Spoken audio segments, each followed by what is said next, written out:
إن الحمد لله نحمده ونستعينه ونستغفره ونعوذ بالله من شرور أنفسنا وسيئات أعمالنا من يهده الله فلا مضل له ومن يضلل فلا هادي له وأشهد أن لا إله إلا الله وحده لا شريك له وأشهد أن محمدا عبده ورسوله أما بعد فإن خير الحديث كتاب الله وخير الهدي هدي محمد صلى الله عليه وسلم وشر الأمور محدثاتها وكل محدثة بدعة وكل بدعة ضلالة وكل ضلالة في النار. أعوذ بالله من الشيطان الرجيم. بسم الله الرحمن الرحيم. وما آتاكم الرسول فخذوه وما نهاكم عنه فانتهوا. وقال النبي صلى الله عليه وسلم من يعش منكم بعدي فسيرى اختلافا كثيرا فعليكم بما عرفتم من سنتي وسنة الخلفاء الراشدين المهديين من بعدي إلى آخر الحديث. وقال النبي صلى الله عليه وسلم كل أمتي يدخلون الجنة إلا من أبى. قيل ومن يأبى يا رسول الله؟ قال من أطاعني دخل الجنة ومن عصاني فقد أبى. رواه البخاري. وقال النبي صلى الله عليه وسلم من قال علي ما لم أقل فليتبوأ مقعده من النار أو كما قال النبي صلى الله عليه وسلم. برادران اسلام، دینی و ملی بھائیوں، نوجوان دوستوں، احباب اور بزرگوں، قابل احترام ماں اور بہنوں، عزیز بچوں، اللہ تبارک و تعالیٰ کا ہم پر، آپ پر، انسانیت پر بے پایاں فضل ہے، اس کا احسان ہے، اس کا کرم ہے کہ اللہ تعالیٰ نے ہمیں اور آپ کو آخری امت میں شامل فرمایا. اللہ کے نبی، آخری نبی محمد الرسول اللہ صلی اللہ علیہ وسلم کی امت میں ہونے کا شرف عطا فرمایا. ہمیں اور آپ کو اللہ تبارک و تعالیٰ نے تمام امتوں پر فضیلت، فوقیت عطا فرمائی. اللہ عز و جل نے ہمیں بہت ساری فضیلتوں سے، بہت ساری خصوصیات سے، بہت ساری امتیازی باتوں سے نوازا، جس کے ذریعے سے ہم اور آپ دنیا کی ساری امتوں میں ممتاز ہیں اور دنیا کی ساری امتوں میں ہمارا مقام سب سے زیادہ اونچا ہے. لیکن شرط یہ ہے کہ ہم واقعی اس امت میں ہونے کا حق ادا کریں. اس امت میں اللہ کے نبی محمد الرسول اللہ صلی اللہ علیہ وسلم کی زبانی اور آپ کے ذریعے سے جو اللہ تبارک و تعالیٰ کا کلام ہم تک پہنچا ہے، اس کی کما حقہ قدر کریں، اس کا حق ادا کریں اور اللہ تبارک و تعالیٰ سے توفیق مانگتے رہیں. اللہ تبارک و تعالیٰ سے ہدایت کی دعا کرتے رہیں کہ اللہ تبارک و تعالیٰ تو نے ہمیں اس امت کا فرد ہونے کی توفیق عطا فرمائی ہے، تو اس امت میں رہنے اور نبی کریم صلی اللہ علیہ وسلم سے جو نسبت ہے اس نسبت کا حق ادا کرنے کی توفیق عطا فرمائے. یہ ہماری اور آپ کی سب سے بڑی ذمہ داری ہے، سب سے بنیادی ذمہ داری ہے کہ ہماری نسبت نبی محترم صلی اللہ علیہ وسلم سے ہے. امت محمد صلی اللہ علیہ وسلم.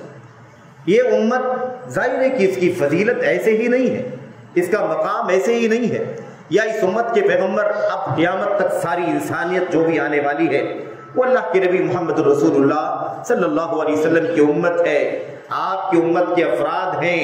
اور سبوں کا مقام جو بلند ہوگا صرف اور صرف نسبتوں سے بلند نہیں ہوگا، بلکہ نسبتوں کے ساتھ ساتھ اس نسبت کا حق ادا کرنا ضروری ہوگا. میرے بھائیوں، میرے بزرگوں، یہی سب سے بنیادی مسئلہ ہے. اللہ کے نبی صلی اللہ علیہ وسلم نے صحیح بخاری کی روایت میں اور دیگر کتابوں کے اندر بھی روایت موجود ہے. اللہ کے نبی صلی اللہ علیہ وسلم نے فرمایا تھا ما بعث اللہ من نبی قبلی الا کان له من امته اصحاب وحواریون یقتدون بسنته الى آخر الحدیث.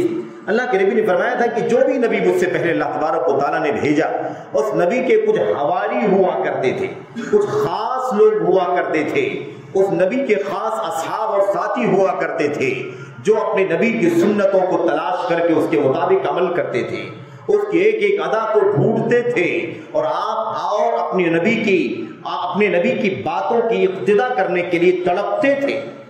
یہ طریقہ تھا. ثم انہا تخلف من بعدہم خلوف.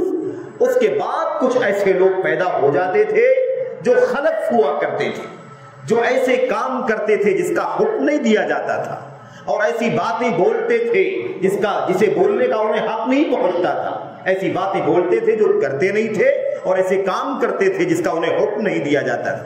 اللہ کے نبی صلی اللہ علیہ وسلم نے فرمایا فمن جاہدہم بلسانہ فہو مؤمن، جو ایسے لوگوں سے اپنی زبان سے جہاد کرے وہ مومن ہے، ایسے لوگوں سے جو اپنے عمل سے جہاد کرے وہ مومن ہے، ایسے لوگوں سے جو آدمی اپنے ہاتھ سے جہاد کرے وہ مومن ہے۔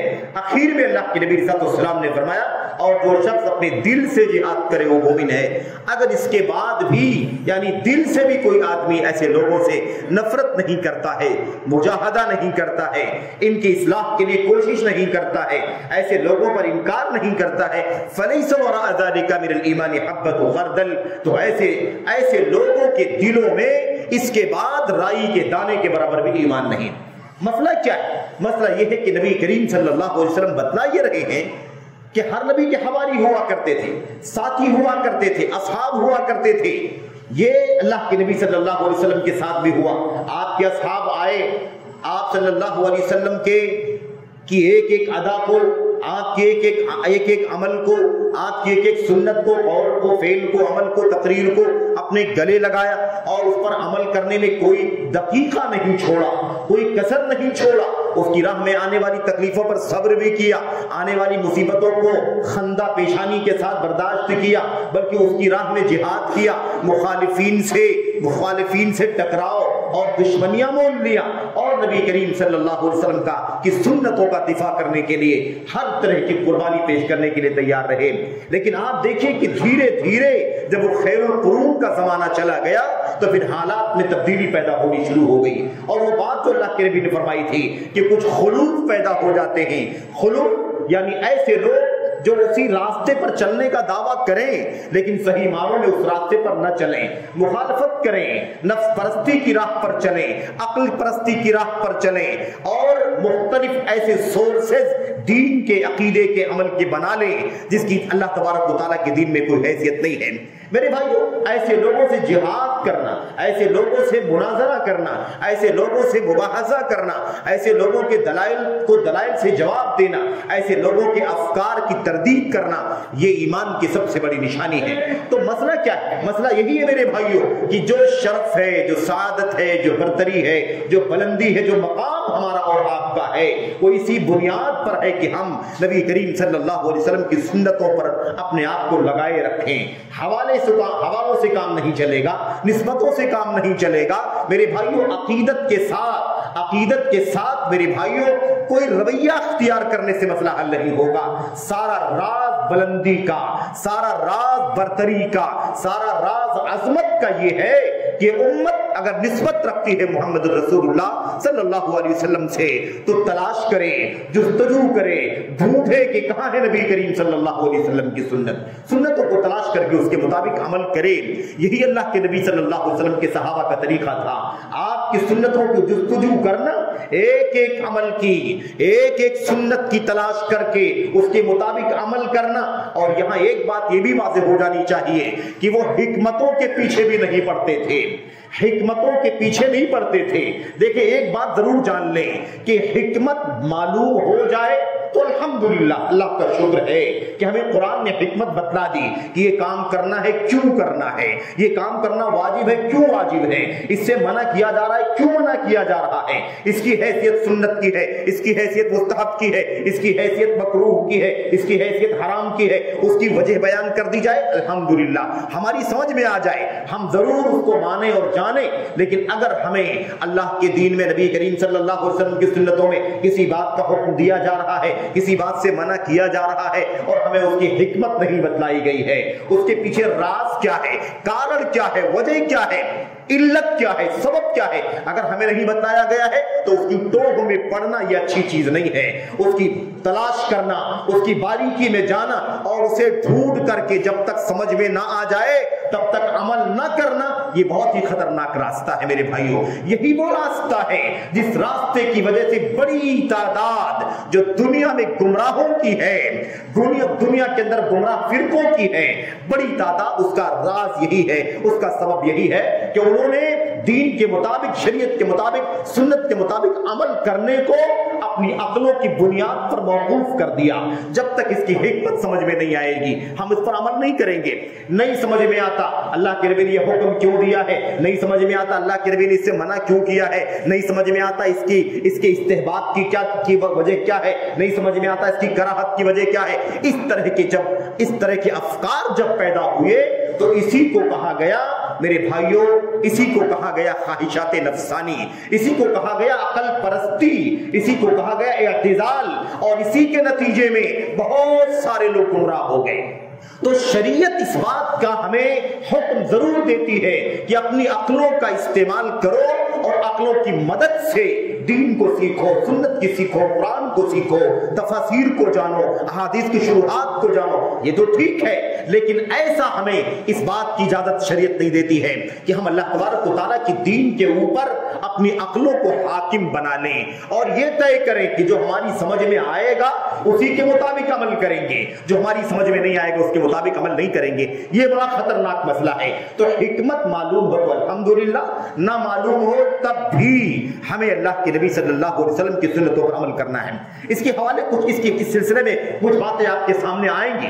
میرے بھائیوں, اللہ کے نبی محمد رسول اللہ صلی اللہ علیہ وسلم کے صحابہ اس راستے پر چلتے رہے, چل کر کے دنیا سے چلے گئے. انہی کی راہ پر صحابہ کرام چلتے رہے, وہ بھی دنیا سے چلے گئے. تبع تابعین چلتے رہے, وہ بھی دنیا سے چلے گئے. اب انہی کی اتباع کرنے والے, انہی کی پیروی کرنے والے, انہی کے نقش قدم پر چلنے والے امت کے ائمہ, محدثین, فقہا, مجتہدین اور ایسے ہی امت کے اعیان چلتے رہے.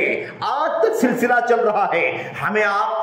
آپ کو بھی اللہ تبارک و تعالیٰ نے اس بات کی توفیق عطا فرمائی ہے کہ ہم سنت کی جستجو کرتے ہیں, سنت کی تلاش کرتے ہیں. دین کے ہر مسئلے میں اس کا تعلق عبادات سے ہو, اس کا تعلق ایمان و عقائد سے ہو, اس کا تعلق عبادت سے ہو, اس کا تعلق حلال حرام سے ہو, جائز و ناجائز سے ہو, اس کا تعلق میرے بھائیوں اخلاقیات سے ہو, اس کا تعلق سیاست کے مسائل سے ہو, اس کا تعلق سونے اٹھنے بیٹھنے کھانے پینے جاگنے سے متعلق ہو. زندگی کے ہر گوشے میں ہمیں بھی اللہ نے توفیق عطا فرمائی ہے کہ ہم سنت تلاش کرتے ہیں, سنت کی جستجو کرتے ہیں. تو اس نعمت پر اللہ تبارک و تعالیٰ کا شکریہ ادا کریں, اس کی اللہ تبارک و تعالیٰ کی حمد کریں اس نعمت پر کہ اللہ تعالیٰ نے ہمیں اور آپ کو اس کی توفیق عطا فرمائی ہے. اس حوالے سے 2-3 باتیں اپنے آپ کو نصیحت کرنے کے لیے, آپ تمام بھائیوں تک, احباب تک اور بہنوں تک پہنچانے کے لیے بطور یاد دہانی, بطور تذکیر عرض کرنا چاہتا ہوں اور اللہ سے دعا کرتا ہوں کہ اللہ تبارک و تعالیٰ ہمیں بھی اپنے دلوں میں وہی جذبہ اقتداء, وہی جذبہ اتباع, وہی جذبہ تابعداری, وہی جذبہ اطاعت پیدا کرنے کی توفیق عطا فرمائے جو اللہ کے نبی صلی اللہ علیہ وسلم کے صحابہ کرام کے دلوں میں موجودن تھا, وہی جو صحابہ کرام کے بعد ان کے ساتھی حضرات تابعین کے دلوں میں تھا, وہی جذبہ جو حضرات تبع تابعین کے دلوں میں تھا, اور اسی کے نقش قدم پر ہمارے ائمہ, محدثین, فقہا, مجتہدین اور امت کے سارے میرے بھائیوں متبعین چلتے رہے. ہمیں بھی اللہ تبارک و تعالیٰ اسی کی توفیق عطا فرمائے. ایک بات تو یہ ہے کہ اللہ کے نبی صلی اللہ علیہ وسلم کے حوالے سے بہت ساری آیتیں قرآن کریم کے اندر اطاعت کے سلسلے میں ہیں, اتباع کے سلسلے میں ہیں, اقتداء کے سلسلے میں ہیں, آپ کے پیچھے چلنے کے سلسلے میں ہیں, آپ سے آگے بڑھنے, آپ کے آگے بڑھنے سے ممانعت کے سلسلے میں ہے. یا ایھا الذین آمنوا لا تقدموا بین یدی اللہ ورسولہ, اے ایمان والو اللہ کے آگے نہ بڑھو, اس کے رسول صلی اللہ علیہ وسلم کے آگے نہ بڑھو, یہ بھی حکم دیا گیا ہے. ایسے ہی اللہ تبارک و تعالیٰ فرماتا ہے وما آتاکم الرسول فخذوہ وما نہاکم عنہ فانتہوا, جو کچھ رسول تمہیں دیں اسے لے لو اور جس سے تمہیں منع کر دیں اس سے باز آ جاؤ. آتا یوتی کے معنی ہوتے ہیں دینا, آتا یوتی کے معنی دینا, اسی سے ہے ایتاء الزکات, زکات دینا, زکات دینا. میرے بھائیوں یہ ہوتا ہے معنی ایتا کا, دینا.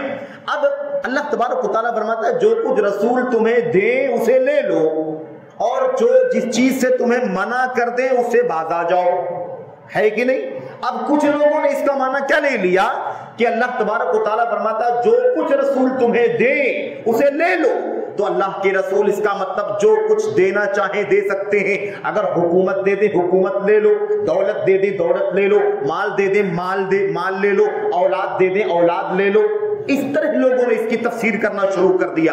میرے بھائیوں یاد رکھیں اگر یہی معنی ہے دینے کا کہ اللہ کے نبی صلی اللہ علیہ وسلم کو وہی طاقت و اختیار ہے جو اللہ تبارک و تعالیٰ کو ہے، روزی دینا، مال دینا، اولاد دینا، عزت دینا، ذلت دینا، اور گھر بار زمین جائیداد انبار سب کچھ دینا۔ جیسے اللہ تبارک و تعالیٰ کو طاقت ہے، ایسے ہی اگر محمد الرسول اللہ صلی اللہ علیہ وسلم کو طاقت ہے، جیسا کہ ہمارے بہت سارے بھائی کہتے ہیں، دیکھو اللہ فرماتا ہے جو کچھ رسول تمہیں دے دے لے لو، تو اللہ کے رسول جو تمہیں دے لو، اس کا مطلب اللہ کے رسول سب کچھ دے سکتے ہیں، مال دولت عزت دور انبار سب کچھ دے سکتے ہیں۔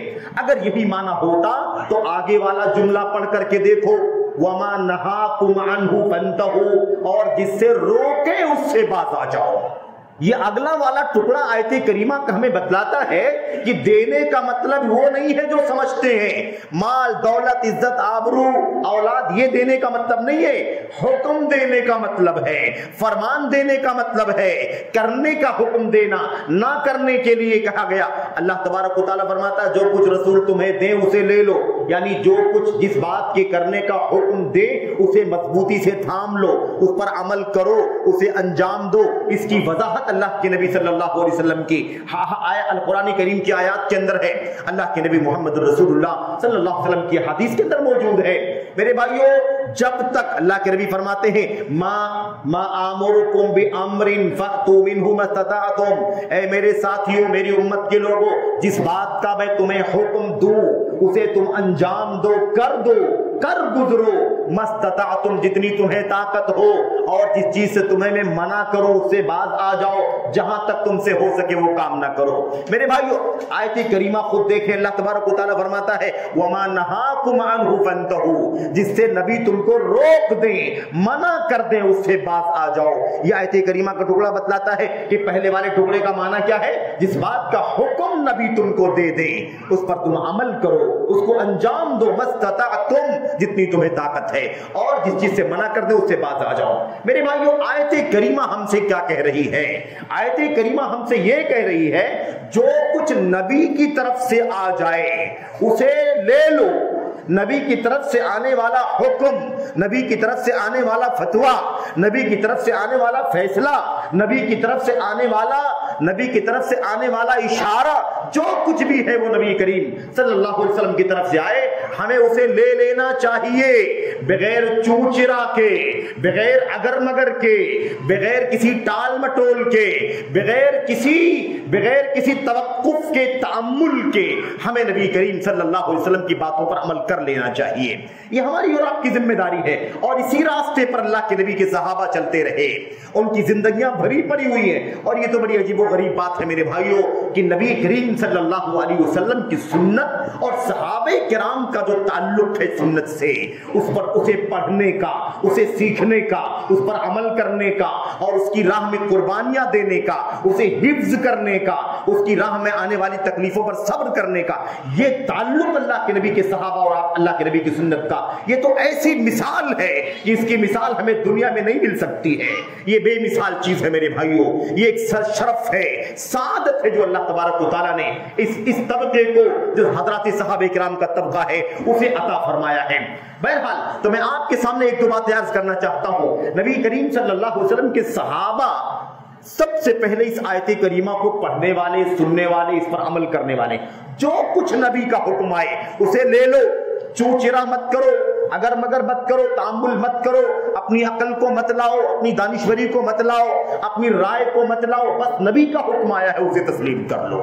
میرے بھائیوں، میرے بزرگوں، حضرت عمر بن خطاب رضی اللہ تعالیٰ عنہ کے بارے میں ہم تو جانتے ہیں، وہ مشہور واقعہ تو ویسے بھی جانتے ہیں کہ حجر اسود کے پاس آئے اور حجر اسود کو مخاطب کر کے کہا تھا نا، یا حجر انی لأعلم انک حجر لا تضر ولا تنفع، میں جانتا ہوں کہ تو پتھر ہے، اے حجر اسود میں جانتا ہوں کہ تو پتھر ہے، لا تضر ولا تنفع، نہ تو نقصان پہنچا سکتا ہے نہ نفع پہنچا سکتا ہے، ولولا انی رأیت رسول اللہ صلی اللہ علیہ وسلم قبلک استلمک ما قبلتک وما استلمتک، اور اگر میں نے محمد رسول اللہ صلی اللہ علیہ وسلم کو اپنی انہی آنکھوں سے نہ دیکھا ہوتا کہ تجھے بوسہ دے رہے ہیں تو میں کبھی تجھے بوسہ نہ دیتا، میں نے نہ دیکھا ہوتا تجھے چھوتے ہوئے تو میں کبھی تجھے نہ چھوتا۔ یہ بات تو ہم جانتے ہیں۔